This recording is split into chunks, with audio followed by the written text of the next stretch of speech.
बूढ़े मेनपाल को कत्ल करने में मुझे कोई तकल्लुफ नहीं था।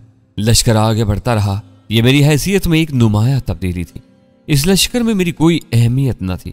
मैं एक मामूली सिपाही से ज्यादा कुछ न था और प्रोफेसर मुझे जिंदगी का यह नयापन पसंद आ रहा था। दूसरे सिपाहियों की मानिद भी चलता रहा और हम तवील व अरीज मैदान में पहुंच गए। मेनपाल का लश्कर हर साजो सामान से आरास्ता था। इश्तार के आदमियों को इनमें तकसीम कर दिया गया और बाज खैमों में दो दो आदमी गुजारा करने लगे। दरमियान में इश्तार और मेनपाल का खैमा था। इश्तार इस दौरान मेनपाल के साथ रही थी और बज़ाहिर मेरी तरफ मुतवज्जा भी नहीं थी। मैं भी मेनपाल के एक आम सिपाही के साथ एक खैमे में फरोकश हो गया। मेरा साथी दरमियानी उम्र का एक आदमी था, तंदुरुस्त और तवाना और जंगजू। मैदान में शाम हो गई। मेनपाल के लश्कर खाने पकाने की तैयारी करने लगे। मैं भी उनके साथ मसरूफ था। फिर मैंने और मेरे साथी ने एक साथ बैठकर खाना खाया। मेरा साथी, जिसका नाम अलोहा था, बार बार मेरी तरफ दिलचस्प निगाहों से देखने लगता। खाने के बाद उसने मुस्कुराते हुए पूछा, तो तुम भी इन शिकस्त खोरदार लोगों में से हो जिन्होंने आशीरी से शिकस्त खाई है? नहीं, मैंने मुस्कुराते हुए कहा। अगर बाल के लश्कर में मैं शामिल होता तो उसे शिकस्त न होती। खूब, मैंने तुम्हारी बातें उस वक्त भी सुनी थी जब तुम पहली बार कासिद की हैसियत से आए थे। तुम्हारे जिस्म का रंग अजीब है। हाँ, मेरी फितरत भी अजीब है, मैंने कहा। क्या तुम किसी नुमाया खसूसियत के हामिल हो? यकीनन। क्या तुम बेहद ताकतवर हो, जैसा कि तुम्हारे जिस्म से जाहिर है? तुम्हारा ख्याल दुरुस्त है। तब तुम सुबह की वर्जिश में बहलूम को ललकार देना ताकि तुम्हारे ज़हन से यह ख्याल हमेशा के लिए निकल जाए। बूढ़े ने मुस्कुराते हुए कहा। उसके लहजे में और चेहरे पर मज़हका उड़ाने वाली मुस्कुराहट थी, लेकिन मैंने सुकून से उसके अल्फाज सुने और फिर उसी सुकून से पूछा, बहलूम कौन है? पहाड़। पूरे लश्कर में उससे ज्यादा मजबूत नौजवान नहीं है। वो बैक वक्त 8 आदमियों को पिछाड़ देता है। तो बूढ़े, तो मेरी तरफ से बहलूम को शिकस्त का पैगाम दे दो। अपनी बात के जिम्मेदार तुम खुद होगे, बूढ़े ने कहा, और बहलूम की मौत के जिम्मेदार तुम। मैंने जवाब दिया। खूब, वैसे तुम्हारी बातें दिलचस्प होती हैं।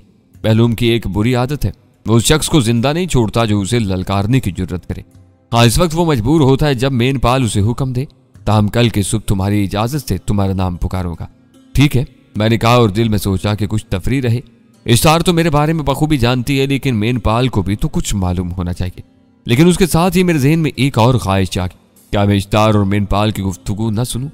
देखूं तो सही इश्तार मेनपाल की दोस्ती की क्या कीमत अदा कर रही है, और अगर इंतकाम की आग में जल मरने के लिए मुझसे किए वादे से फिर गई और उसे खुद को मेनपाल की आगोश में दे दिया है, तो फिर इन दोनों की मौत वाजिब है। हाँ प्रोफेसर, पहली बार मेरे दिल में रकावत के जज्बात पैदा हुए थे। न जाने ये तब्दीली मेरे अंदर क्यों आई थी। इसकी वजह शायद ये हो कि यहाँ इश्तार के अलावा कोई दूसरी औरत नहीं थी, और बहरहाल इश्तार एक भरपूर औरत थी जो मुझे पत्थरों के दौर की लड़कियों की याद दिलाती थी। चुनाचे जब मेरा साथी लेट गया और उसके हल्क से घुटे हुए बकरे की सी आवाजें उबलने लगी, तो मैं खामोशी से बाहर निकल गया। माहौल पर सकूत था। मेनपाल के लश्करी खैमों के बैरूनी हिस्सों पर पहरा दे रहे थे। अंदरूनी हिसार में पहरे की कोई जरूरत महसूस नहीं की गई थी। चुनाचे मुझे मेनपाल के खैमे तक का रास्ता तय करने में कोई दिक्कत न हुई। मेनपाल के खैमे का दरवाजा बंधा हुआ था। इसमें तारीकी थी, लेकिन इसके नजदीक ही इश्तार के खैमे से रोशनी छिन रही थी और अंदर से गुफ्तगू की आवाज सुनाई दे रही थी। इसलिए मैं उसी खैमे की पुष्ट पर पहुंच गया। मैंने खैमे के अक्कब में कोई ऐसा सुराख तलाश करने की कोशिश की जिसमें अंदर झांक सकूं, लेकिन कोई सुराख मौजूद न था। ताम कपड़े से बने हुए खैमे में सुराख बना लेना कोई मुश्किल काम नहीं था। मेरे तेज खंजर ने आंख की राह हमवार कर दी और मैंने अंदर का मंजर देखा। इश्तार एक जरनिगार कुर्सी पर बैठी हुई थी और मेनपाल की लंबी सतून नुमा टांगे मुझे करीब ही नजर आ रही थी। इश्तार की गर्दन झुकी हुई थी और मेनपाल कह रहा था, पाल हमारा गहरा दोस्त था, नेकियों का शहनशाह। काश हम उससे बेखबर न रहते, काश वो जिंदा होता। अगर वो जिंदा होता इश्तार, तो हमें उससे अपने दिल का हाल कहने में आर न होता, और हमें यकीन है कि वो हमारे चेहरे पर मायूसी की शिकन देखना कभी पसंद न करता। इश्तार सवालिया अंदाज मुझसे देखने लगी। तुम नहीं समझे इश्तार, हम तुम्हें इस वक्त समझाकर ये एहसास नहीं दिलाना चाहते कि हम तुम्हारी मजबूरी से कोई नाजायज फायदा उठाने की फिक्र में हैं। मैं जानना चाहती हूँ अजीम मेनपाल। इश्तार की आवाज उभरी। हम कसूरवार न होंगे इश्तार, क्योंकि तुमने खुद हमारे दिल का हाल जानने की ख्वाहिश की है। मुझे तजस्सुस पैदा हो गया मेनपाल, आखिर तू क्या कहना चाहता है? इश्तार ने कहा, हम जब बाल से जुदा हुए थे, हमने जब आखिरी बार उसे देखा था तो तू भी हमारी निगाहों में आई थी इश्तार, लेकिन उस वक्त कोई सोच भी नहीं सकता था कि जवान होकर तू ऐसी तबाहकुन बन जाएगी। हम तेरे हुस्न से बेहद मुतासिर हैं इश्तार। हमने तुझे पहली बार देखा तो हमें हैरान रह गए। हमें गुमान भी न था कि इन पहाड़ों में लाल बदखशा पोशीदा है, और फिर हमारे दिल में तेरी मोहब्बत पैदा होगी। हम तुझे अपनी मलका बनाना चाहते हैं इश्तार, हम तुझे हासिल करना चाहते हैं। तब मैंने स्टार की शक्ल देखी। वो फटी फटी आंखों से बूढ़े मेनपाल की शक्ल देख रही थी। भला उसका और उस बूढ़े का क्या जोड़ था। लेकिन बादशाह बूढ़े नहीं होते, वो नौजवान रहते हैं और नौजवान लड़कियों पर अपना हक समझते हैं। इसलिए मेनपाल के जहन में बुढ़ापे का गुमान भी न था। फिर स्टार के चेहरे पर उलझन पैदा होगी और ये मैं उलझन बाखूबी समझता था। मैं जानता था कि इस वक्त उसकी निगाहों में मेरा तस्वुर है, उसे अपना वादा याद है और बाखूबी देख रही है, जबकि वो मेरी हैसियत से बाखूबी वाकिफ थी। और प्रोफेसर, जो लड़की मुझसे वाकिफ हो जाए शायद जिंदगी भर दूसरे मर्द का तस्वुर न करे, लेकिन उसके साथ साथ स्टार को यह भी ख्याल होगा कि अगर उसने मेनपाल से साफ साफ इनकार कर दिया कि वो बहैसियत मर्द से कबूल नहीं कर सकती, तो मेनपाल उसकी मदद करने से इनकार कर देगा। न सिर्फ इनकार कर सकता है बल्कि ऐन मुमकिन है कि वो इस दौरान में गिरफ्तार करके वापस लौट जाए और अपने हरम में डाल ले। वो ताकतवर था और उसे कौन रोक सकता था। चुनाचे मैं खूब गौर से स्टार की कैफियत का जायजा लेता रहा और मेरे कान उसकी आवाज का इंतजार करने लगे। तब स्टार की आवाज उभरी, आह अजीम मेनपाल, कौन औरत होगी जो तेरी आगोश में आना पसंद न करेगी? कौन तुझ जैसे शहंशाह को ठुकराने की जुर्रत करेगी? मैं भी एक औरत हूं, लेकिन बाल की खून आलूद लाश पर खड़े होकर मैंने अहद किया था कि जब तक आशीरी की लाश अपनी आंखों से न देख लूंगी, जब तक उसके खून से गुसल न कर लूंगी, अपने दिल की हर ख्वाहिश को सुला दूंगी। और अगर कभी यह मुकद्दस अहद टूटा तो खंजर अपने पहलू में भूंक लूंगी। चुनाचे तुझे इंतजार करना होगा मेनपाल हजीम बादशाह, मेरा अहद पूरा होने दे। इस वक्त मैं तुझे अपने फैसले से आगाह कर दूंगी और इस वक्त तू दिल की मुराद पा सकेगा। अगर तू मुझे ये मोहलत नहीं दे सकता तो मैं तुझे इजाजत देती हूँ कि अपना खंजर निकाल और मेरे पहलू में उतार दे। इसकी जरूरत नहीं है स्टार, तेरी तलब तो मेरे जुनून को तेज कर देगी। मैंने तुझसे ये कब कहा कि मुझे तेरी शर्त मंजूर नहीं है? मेनपाल ने कहा और मैंने एक गहरी सांस ली। मैं समझ गया कि मुंह जोर घोड़ा राम हो गया है और स्टार कामयाबी से उसे टाल चुकी है। हर क्षण की एक उलझन पैदा हो गई थी, लेकिन मैं किस लिए था? इस वक्त जब आशीरी के लश्कर को शिकस्त हो जाएगी और इस वक्त जब मेनपाल अपना हक तलब कर लेगा तो मैं सामने आऊंगा और तब मैं उस बूढ़े गिद्ध को बताऊंगा कि स्टार का कासिद क्या है। हाँ, मुझे इत्मीनान हो गया कि स्टार मुझसे बदअहदी पर आमादा नहीं है। वो अहद की पाबंदी करेगी क्योंकि वो मेनपाल की महबूबा है और मैं उसका महबूब हूँ। चुनाचे मैं जिस खामोशी से यहाँ तक आया था उसी खामोशी से वापस अपने खेमे में चला गया। कटा हुआ बकरा अभी तक चीख रहा था। मैंने सोचा कि उसकी गर्दन पर पांव रखकर उसे जानकुनी से निजात दिला दूं, लेकिन फिर मैंने उसे माफ कर दिया। क्या फायदा एक बेगुनाह की जिंदगी लेकर? और फिर मैं उसकी करीहा आवाजों को नजरअंदाज करके सोने की कोशिश करने लगा। दूसरी सुबह मुझे मेरे साथी ही ने जगाया था और मैं आंखें मलता हुआ उठ गया। मेरा साथी मुझे देखकर मुस्कुरा रहा था और फिर उसने मखसूस मजाकाना अंदाज में पूछा, ओहो क्या बात है जाले, क्या रात की तारीकी ने तुम्हारी उमंगों को निकल लिया है? क्या तुम्हारी अकल ने तुम्हें कोई तेज मशवरा दिया है? क्यों बूढ़े बेवकूफ, ये तूने कैसे तसव्वुर किया? मैंने मुस्कुराते हुए पूछा। मुमकिन है तुम इसलिए देर तक सोते रहे हो कि बहलूम की वर्जिश का वक्त निकल जाए और तुम्हारी जान बच जाए। ये बात नहीं है गधे, दरअसल तू रात भर कटे हुए बकरे की मानित चीखता रहा था, इसलिए मैं देर से सो सका। मेरे साथी ने मेरे तुहीन अमेज इल्फाज का बुरा नहीं माना और मुस्कुराता रहा। फिर बोला, तब तैयार हो जा और मेरे साथ चल। बहलूम अखाड़े में आ चुका होगा और वर्जिश कर रहा होगा। मैंने पानी से हाथ मुंह धोया और फिर उसके साथ चल पड़ा। रास्ते में मैंने वर्जिश के बारे में तफसील मालूम की तो बूढ़े ने मुझे बताया कि मेनपाल अपनी फौजों को चाकू चुबंद रखने के लिए इनसे वर्जिश कराता है। एक एक जत्थे के लिए एक दिन मखसूस है, क्योंकि इस बेपनाह लश्कर के तमाम सिपाही बैक वक्त वर्जिश नहीं कर सकते। हाँ, जो मखसूस लोग हैं वो रोजाना वर्जिश करते हैं और वर्जिश करने वालों की निगरानी करते हैं, जैसे बहलूम। खूब, क्या खुद मेनपाल इस वर्जिश को देखता है? बिलानागा वो अपने सिपाहियों को मुस्तद देखना चाहता है। अगर वो खुद इन पर निगाह न रखे तो वो काहिल हो जाए। वो इनकी कमजोरी और किसी तकलीफ का भरपूर अजाला करता है। क्या वो अखाड़े में पहुंच चुका होगा? ना पहुंचा होगा तो पहुंचने वाला होगा। मेरे साथी ने जवाब दिया और मैंने गर्दन हिलाती। दिलचस्प सूरत हाल थी, मेरे लिए पसंदीदा। और हम खैमों के दूसरी तरफ मैदान में पहुंच गए, जहां मेनपाल के सिपाही एक तवील दायरा बनाए खड़े थे और इनके दरमियान आज के वर्जिश करने वाले जिस्मानी कमालात दिखा रहे थे। एक बड़ी चौकी एक तरफ बनी हुई थी जिस पर फर्श बिछे हुए थे। ये चौकी शायद बहुत से लकड़ी के टुकड़ों को जोड़कर बनाई गई थी। हम इस चौकी के अकब में जा खड़े हुए। दूसरे लोगों ने हमें रास्ता दे दिया था। तब मैंने गोश्त के पहाड़ बहलूम को देखा। दर हकीकत जिसामत में वो पहाड़ था, लेकिन अगनास का अशरे अशीर भी नहीं था। वो अखाड़े के दरमियानी वजनी पत्थर उठाए वर्जिश कर रहा था। दूसरे लोग भी मुख्तलिफ वर्जिशों में मसरूफ थे। ये पत्थर जो उसके हाथ में घूम रहे हैं 10 आदमी मिलकर उठा सकते हैं, मेरे साथी ने बताया। और जिस घोड़े पर बहलूम सफर करता है उसकी जिंदगी चंद माह से ज्यादा नहीं होती। उसकी कमर नाकारा हो जाती है, तब दूसरा सबसे मजबूत घोड़ा उसके हवाले कर दिया जाता है। इस तरह बहलूम की जिंदगी पर दर्जनों घोड़े काम आ चुके हैं। खूब, मैंने मुस्कुराते हुए कहा। इसके खांडे का वजन भी इतना ही है। इतना लंबा खांडा तुमने अपनी जिंदगी में ना देखा होगा। और उसके वार से बैक वक्त कई आदमी जान दे देते हैं। मेरा साथी उसकी मद्दास तराई कर रहा था, लेकिन मैं देख रहा था कि गोश्त के इस पहाड़ में वो वकार और दबदबा नहीं था जो अगनास में था। अगनास मेरी जिंदगी का अजीम तरीन इंसान, बेशक न भूलने वाली शख्सियत है, उसके जिस्म में जो भी ताकत हो, लेकिन इसके दिल में छुपी हुई अजमत उसके मुकाबल को मशहूर कर देती थी। वो अजीम इंसान भी था और उसके बरक्स ये छिछोरा शख्स जो वजनी पत्थरों को घुमाकर खुद को दुनिया का सबसे ताकतवर इंसान समझ रहा था। क्या ख्याल है जाले, क्या तुम्हारे रगों में दौड़ता वो खून रुक नहीं गया? क्या तुम्हें अपनी बात की हमाकत का एहसास हुआ? मेरे साथी ने सवाल किया और मैं हंस पड़ा।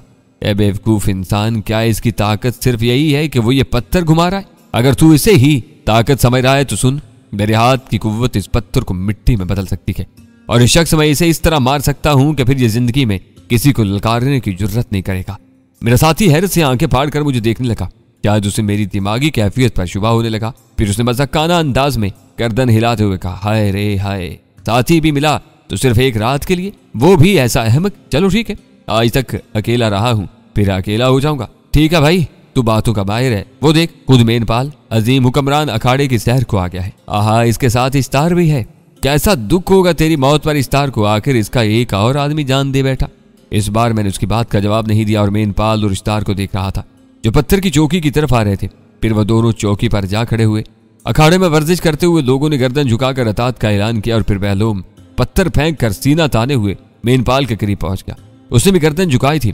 तब मेनपाल ने इस्तार की तरफ देखकर कहा, इसे देख इस्तार, मेरे दोस्त की बहन, इस जैसे इंसान की गर्दन भी मेरे सामने झुकी। हाँ, मैं दुनिया का वाहिद शख्स हूँ जिसके सामने ये गर्दन झुकाता है, वरना किसी सरजमीन ने ऐसा इंसान नहीं पैदा किया जो इसका सर झुकाते। इसकी जिसामत देखी, क्या इसे कबल ऐसा जवान देखा है? बोलो इस्तार, क्या तुम्हारे आदमियों में से कोई है जो इसका मुकाबिल हो? यह सवाल है शहनशाह, जिसका जवाब मुझे देना होगा। इस्तार ने पूछा। क्या मतलब? हम नहीं समझे इस्तार, मेनपाल ने पूछा। मैं कहना चाहती थी मेनपाल, मैं तुम्हें बताना चाहती थी कि मैंने भी एक हीरा तुम्हारी गुलामी में दिया है। हाँ, मुझे मालूम ना था कि अजीम मेनपाल चंद जियालों की इस कदर इज्जत अफसाई करता है, लेकिन ठीक ही तो है, अजीम मेनपाल ही जियालों की कदर कर सकता है कि वो खुद दलेरों का दलेर है। इस्तार ने चालाकी से कहा और ये अल्फाज मैंने सुन लिए थे। इस्तार की चालाकी पर मुस्कुराए बगैर नहीं रह सका। तेरा अंदाजा दुरुस्त है इस्तार, हमारे जवान को फौज में पूरी मराहत हासिल है। इसकी हर जरूरत, हर ख्वाहिश की तकमील होती है।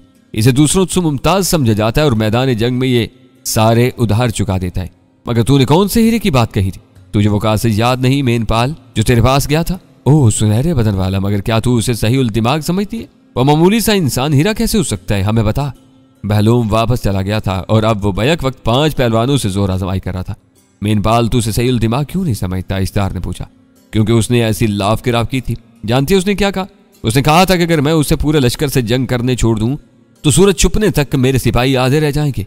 वो जो कुछ भी हो, खुशकिस्मत जरूर है कि अल्फाज की अदायगी के बाद जिंदा वापस आ गया, लेकिन सिर्फ तेरे नाम की वजह से।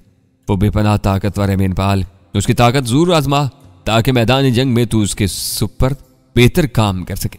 क्या तेरा ख्याल है कि मैं इसे बहलूम के मुकाबल ले आऊं? मेनपाल ने हैरत से पूछा। बहलूम शायद इसके सामने एक हकीर चूंटी की हैसियत रखता है, इस्तार ने कहा, और ये उसका तजुर्बा था। गार की चट्टान का जिक्र उसने मेनपाल से नहीं किया था, लेकिन बहरहाल वो उसकी आंखों देखा वाक़या था। लेकिन उसके अल्फाज से मेनपाल का चेहरा सुर्ख हो गया। वह चंद मिनट सपाट निगाहों से इस्तार को देखता रहा। फिर उसने गहरी सांस लेकर मुस्कुराते हुए कहा, वक्त यह है कि बहलूम अपने शिकार को जिंदा नहीं छोड़ता। ये इसका असूल है और शायद दुरुस्त भी, क्योंकि इस तरह इसके सामने सिर्फ है वो आता है जिसे मौत की आरजू हो। अगर ऐसा ना हो तो हर कस नाकस अगर इसे परेशान करे और मैं इस्तार के नाजुक दिल को ठेस नहीं पहुंचा सकता। इस वक्त हमारा एक एक आदमी कीमती है। मैं पूरी तवज्जो से उनकी गुफ्तगू सुन रहा था, मगर मेरा अहमक साथी कुछ और एक घात लगाए बैठा था। चुनांचे उसने अचानक बिल्कुल बाहर निकलकर लड़ने वालों को अपनी तरफ मुतवज्जा किया। उसके होंठों के गोशे हंसी से कपकपा रहे थे।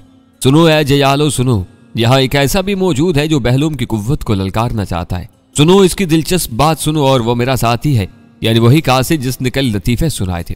ये इसका ताज़ा लतीफ़ा है कि वो खुद को बहलूम का मुकाबिल समझता है। क्या इसके इस दिलचस्प दावे की तस्दीक की जा सकती है? बहलूम ने ये अल्फाज सुने और हाथों में थामे हुए पत्थर फेंक दिए। फिर वो आहिस्ता आहिस्ता मेरे अहमक साथी की तरफ बढ़ा। उसका चेहरा सपाट और गुस्से में डूबा हुआ था।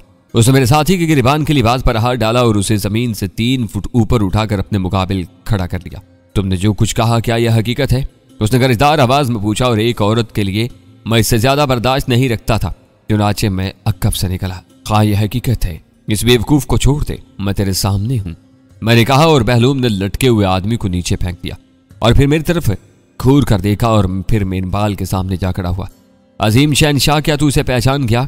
ये वही अहमद कासिद है जिसने कल तेरी शान में गुस्ताखी की थी, लेकिन तेरे इशारे पर मैं खुद पर जबर कर गया था। आज फिर इसने एक हमाकत की बात कही है। मैं इंसान हूं और ज्यादा कुव्वत बर्दाश्त नहीं रखता था। हम तेरा हुक्म मानने के लिए अब भी तैयार हूं। यह अखाड़ा है बहलूम, और यहां हमारी नहीं तेरी हुकूमत है। इसने तुझे अखाड़े में ललकारा है, हमारी तरफ से इजाजत है, इसे जवाब दे। मेनपाल ने कहा और मुस्कुराते हुए इश्तार की तरफ देखा। इश्तार के होंठों पर भी मुस्कुराहट थी। मैं भी उसके सामने पहुंच गया।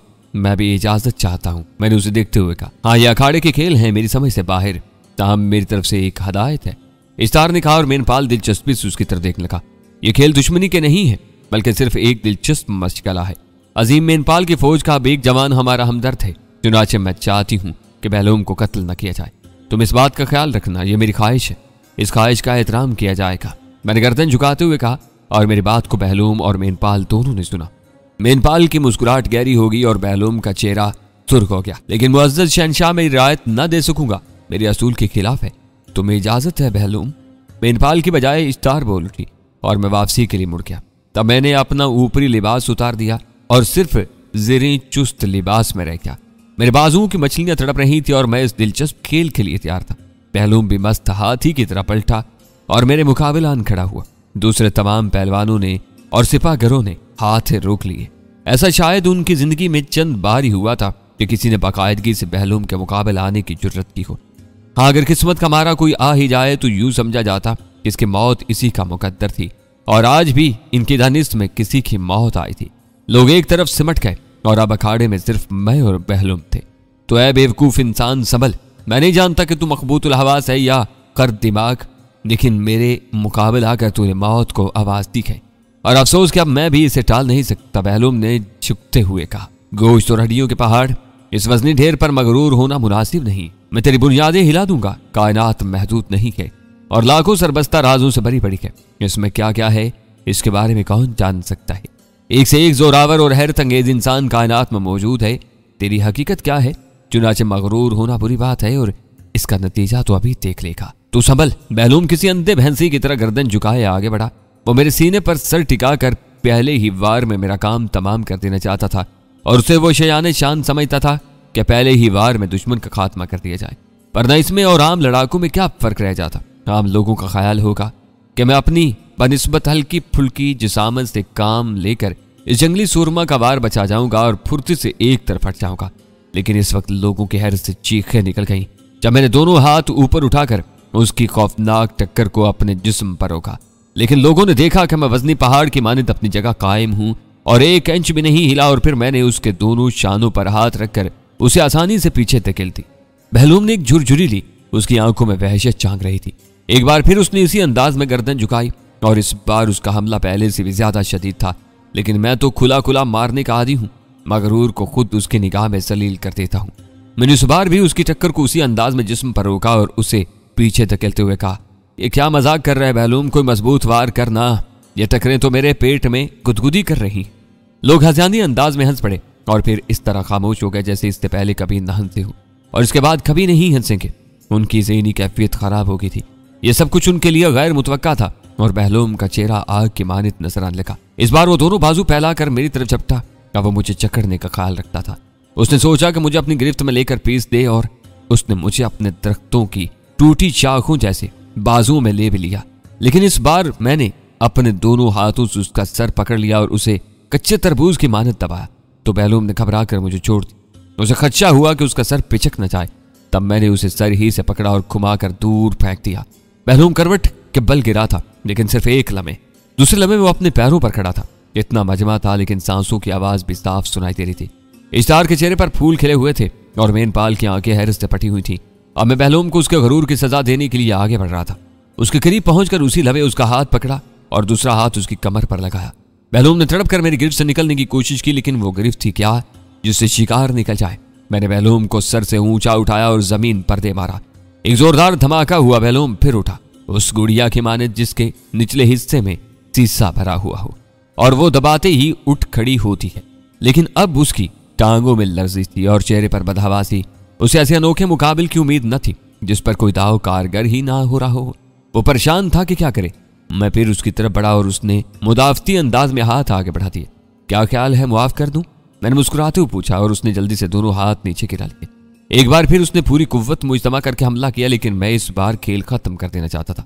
मैंने उसे गिरफ्त में ले लिया और इस बार मेरी गिरफ्त ऐसी थी कि वो ना निकल सका। मैंने उसे दोनों हाथों पर उठा लिया, फिर उसकी दोनों टांगे मैंने गर्दन में फंसाई और ऊपरी जिस्म नीचे छोड़ दिया। उसे खुद को जमीन से टकराने के लिए दोनों हाथों का सहारा लेने की कोशिश की, लेकिन ये कोशिश बेसूद थी। मैंने उसकी टांगों को ऊंचा किया और उसका सर जमीन से टकरा दिया और अब मैं ये दिलचस्प खेल मुसलसल खेल रहा था। इश्तार में तहाशा हंस रही थी। मेनपाल का चेहरा सुता हुआ था और वो बेबसी से हाथ मल रहा था। लोगों के मुंह से दबी दबी आवाजें निकल रही थी और अब बहलूम भी चीखने लगा था। फिर जब वो सर कुचला हुआ सांप बन गया तो मैंने उसे छोड़ दिया और वो धप से जमीन पर गिर पड़ा। शायद वो बेहोश हो गया था। चारों तरफ से लोग दौड़ पड़े और करीब आकर उसे देखने लगे। इस देव की शिकस्त भी हैरत अंगेज थी। मैं आहिस्ता आहिस्ता इश्तार की तरफ बढ़ गया और प्रोफेसर दर हकीकत इस वक्त वो सिर्फ औरत नजर आ रही थी, ऐसी अलबेली अक्खड़ देहातन महबूबा जो अपने महबूब की फतेह पर नाज़ा हो। उसने आंखों ही आंखों में मोहब्बत का एतराफ़ किया और फिर उसे मेनपाल का ख्याल आ गया। तब वो एकदम संभल गई। उसकी ये वरफ्तगी खेल बिगाड़ सकती थी। अजीम मेनपाल, मेरे सिपाही तेरी दाद का मुंतजिर है, उसने पारदार आवाज में कहा।